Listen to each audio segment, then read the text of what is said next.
আসসালামু আলাইকুম রহমতুল্লাহ।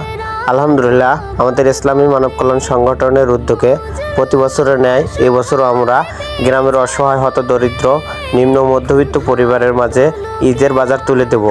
সে লক্ষ্যে সংগঠনের প্রত্যেকটা সদস্য দীর্ঘ এক মাস যাবৎ ফান্ড কালেকশন করে একটা নির্দিষ্ট অ্যামাউন্ট ম্যানেজ করে গ্রামের অসহায় পরিবারের মাঝে 25টি পরিবারের মাঝে আমরা ঈদ উপহার তুলে দিতে সক্ষম হয়েছি। আমাদের 25টি অসহায় পরিবারের মাঝে প্রত্যেকটা প্যাকেটে ছিল 11টি পণ্য করে।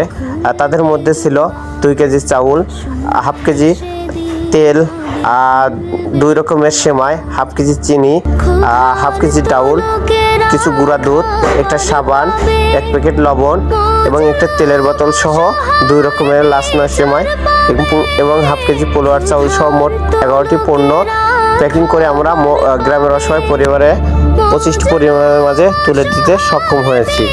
আলহামদুলিল্লাহ, আমি ধন্যবাদ জানাই সংগঠনের প্রত্যেকটা পরিশ্রমী সদস্যকে।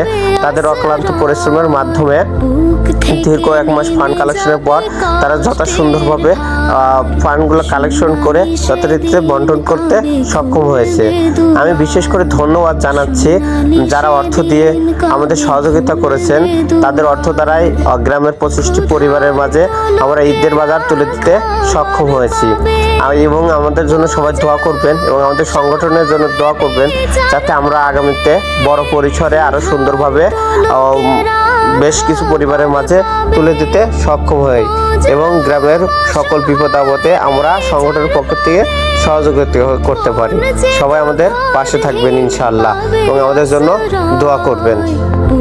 এবং কথার মাঝে আর কাজের ফাঁকে যদি কোনো ভুলভ্রান্তি হয়ে থাকে অবশ্যই ক্ষমার দৃষ্টিতে দেখবেন এবং ভুল ত্রুটি ধরিয়ে দিবেন যাতে পরবর্তীতে আমরা সংশোধন করতে পারি।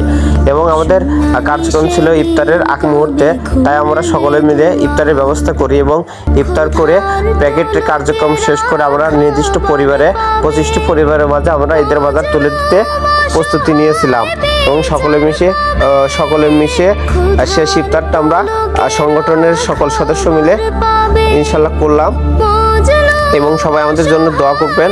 পরিশেষে এটাই আপনাদের কাছে কামনা যাতে আমরা সকলের দুঃখে থাকতে পারি।